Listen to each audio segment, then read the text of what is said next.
Join us as we sit down with remarkable individuals from various walks of life who faced their fair share of obstacles and emerged with positivity. Each episode, you'll hear inspiring stories, actionable tips, and wisdom that can supercharge your own journey when using adversity as motivation. Let's learn together. Welcome to Lauer Power. Welcome to another episode of Lauer Power, where we use adversity as motivation alongside Chad Lauer. My name is Chad Evans, in a different spot today because I'm killing two birds with one stone. Yeah, I'm a producer today now. You're doing the behind the scenes stuff and the podcast. That's impressive. Yeah, so that's, multifaceted, as they say, Chad. Lauer Power, today's episode brought to you by our friends at Plumbing Outlet. We love the Plumbing Outlet out there. Mike McLaughlin ready to go to be the city mayor of Shamokin. So congratulations to him, Mike, and thank you for your support. Brian Persing Masonry. He's making waves out there in Shamokin, Chad, right? Running for the school board again. If you want to vote for Brian Persing, he's done an amazing job on the board and supporting the city. So awesome work, Brian. And again, thank you for the support, Brian. And GDK Development, the Welsh family out there doing their thing, and we appreciate the support very, very much. Yeah. So listen, Chad, we have an awesome episode today. When we started this podcast, it was all about motivation. And I always say we want to interview ordinary people doing extraordinary things. And I want to tell a little bit of a story. Our guest today is Adam Bowman. He's the chief financial officer of Bloomsburg Carpet. Also, I played against him in high school. He was a very good athlete in basketball, baseball, multiple sports. But I have a friend, Austin Apple, who's really into fitness, and he's sort of the mayor of Bloomsburg for those people who know him. And he sent me a text. He's like, "Hey man, I'm heading down to the gym. This guy's trying to break a world record." And I was like, "Well, what kind of world record is that?" And here it was a pull-up world record for pull-ups in an 8-hour span. And then the publicity came after that. It was in the newspaper, all of those things. But so our guest is Adam Bowman, and before I introduce him, I just want to kind of chat a little bit about the story behind it. So, Adam broke the world record, and then there's a certification piece that comes in with the Guinness Book of World Records. And before he was certified, someone else broke it. Mm-hmm. But the coolest part about Adam is he's not done, right? He's like, okay, there's a plan for the future. So Adam, welcome to the podcast. I have to just start out by asking you to tell me the story of, the very first thought that this was a realistic endeavor of setting a world record. Can you tell us that story? Sure, yeah, and thank you for having me. So I started training for this in August of 2022, and what kind of got me started, to step back even from this, what made me start doing a lot of pull-ups was I was in the gym, go to the gym regularly, bench pressing, as guys do, and ended up hurting my shoulder. So it wasn't getting better. I went to the doctor, got an MRI, an X-ray, torn labrum, and arthritis. So their recommendation was surgery. They said to have surgery on the shoulder to get it fixed. So I did a little research on my own and tried to see if there was any way to get this, healed without necessarily having the surgery. And I think sometimes we jump into the surgery too quick. So what I found was hanging from a bar can actually open up the shoulder, and it's not going to heal the tear per se, but the pain will go away and you can live with it. So I started hanging from the bar, which ultimately led to doing pull-ups, a lot of pull-ups. So in August of 2022, I decided I'm going to try to do 100,000 pull-ups in a 12-month period. Okay. So that's kind of the origin of how this got started.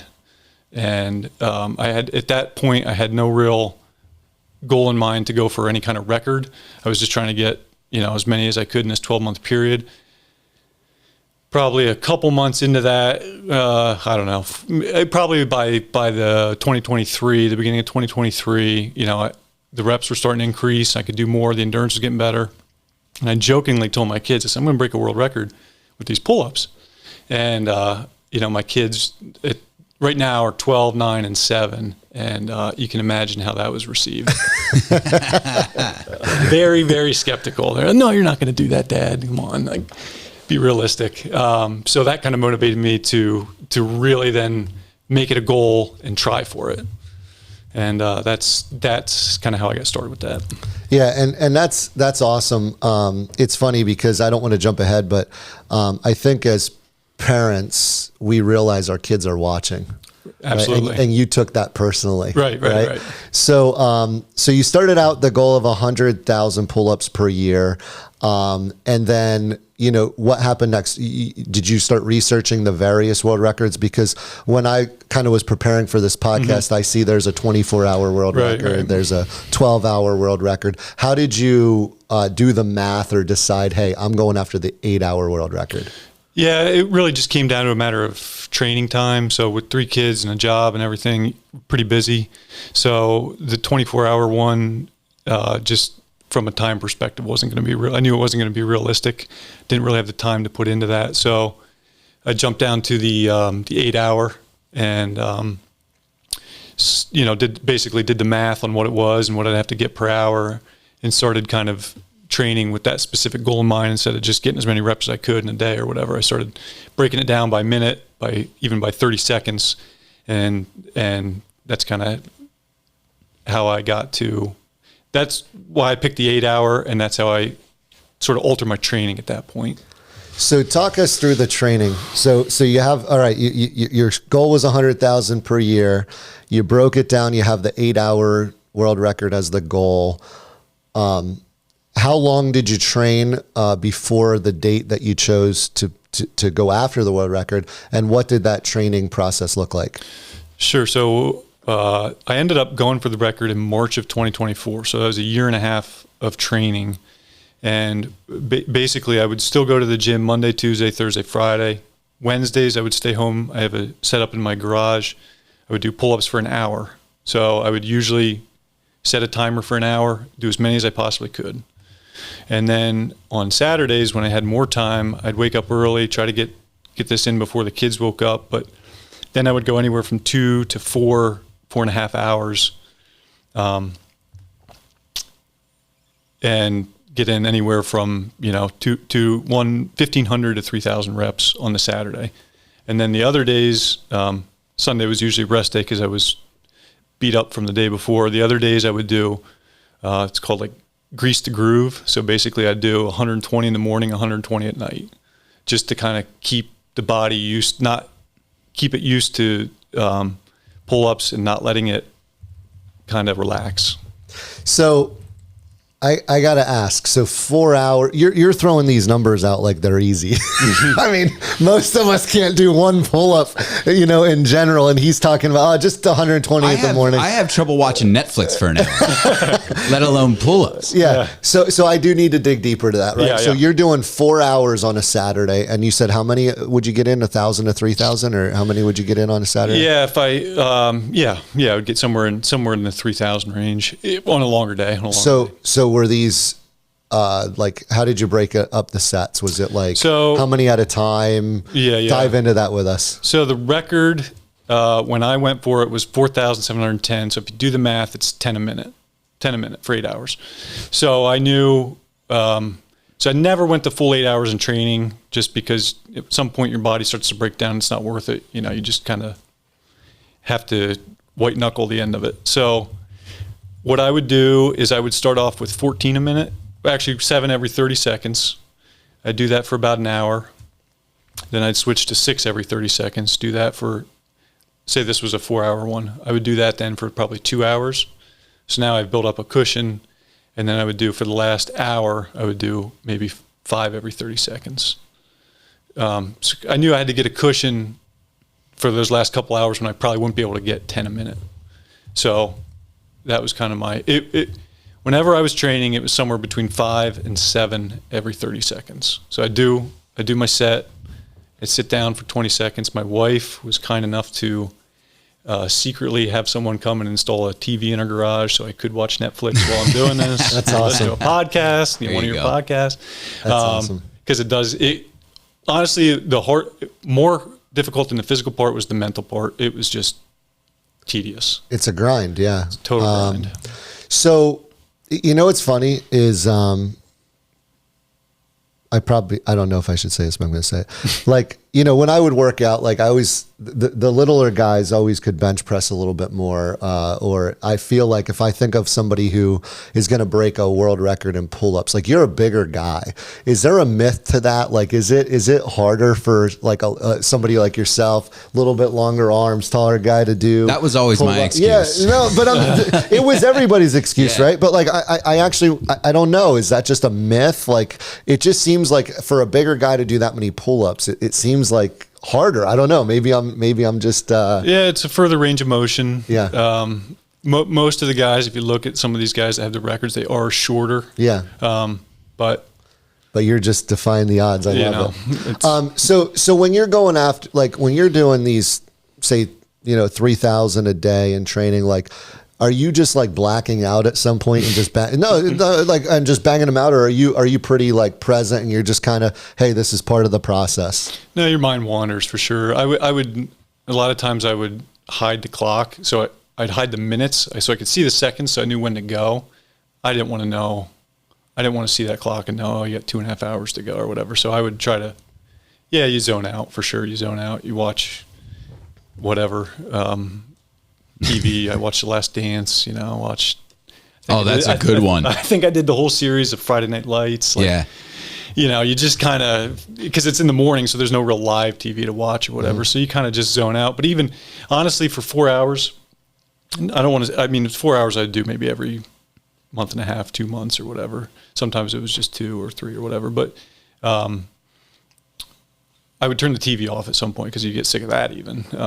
So then it's just music, or sometimes it's just silence.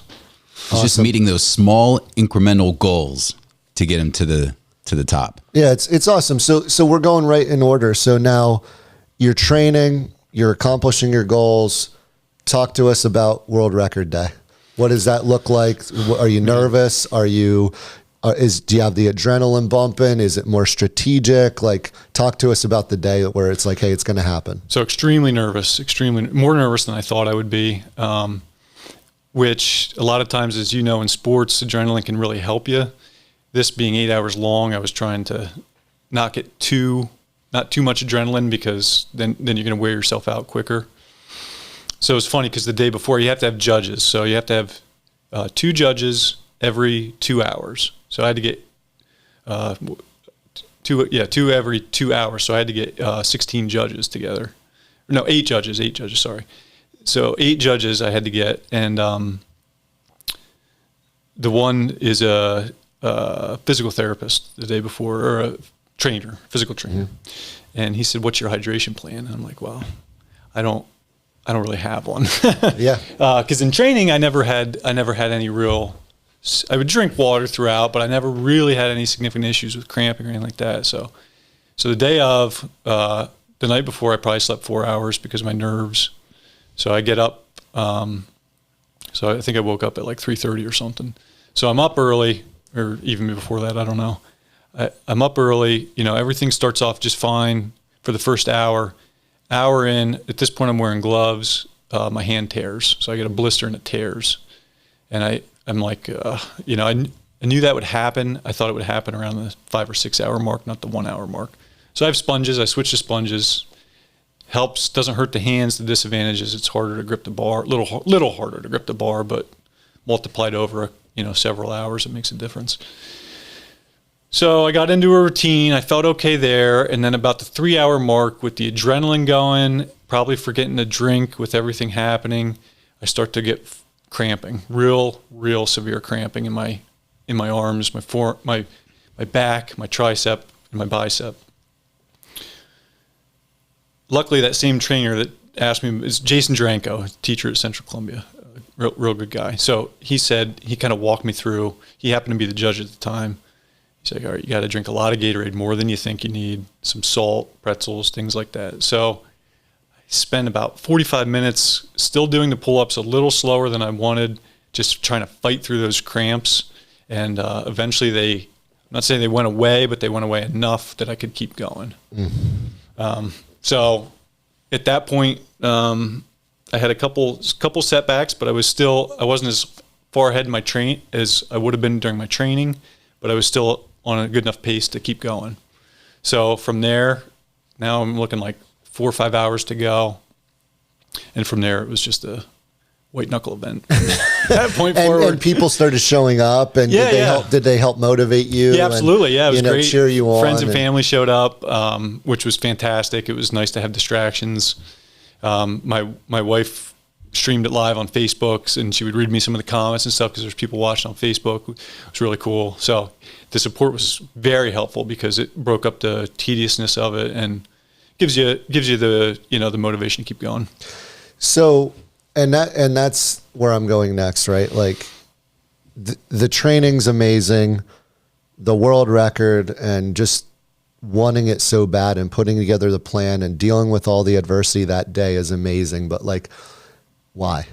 Who is Adam Bowman and why? Like there's something inside of you that made you want to do this. What is it?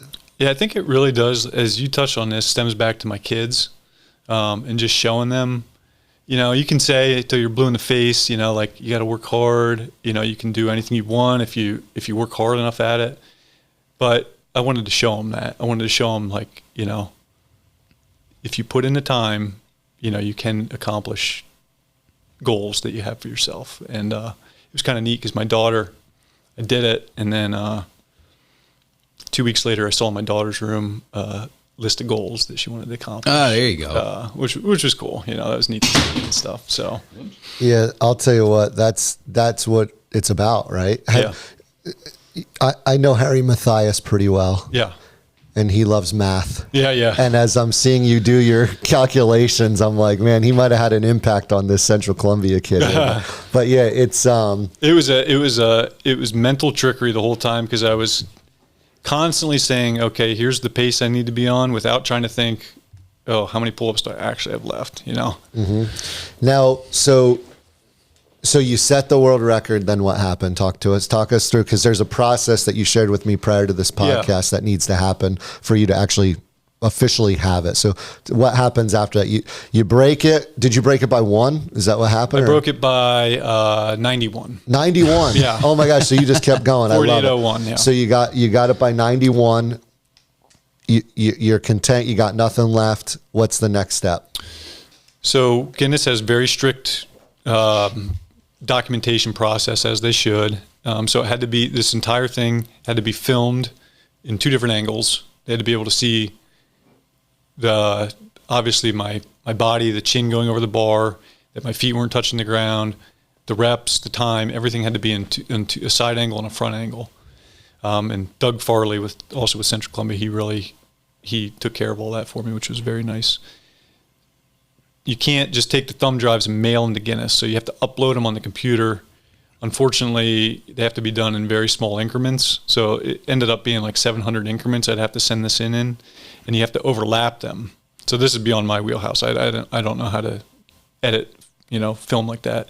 So I was going to pay someone to do all that for me, which would take probably about a month.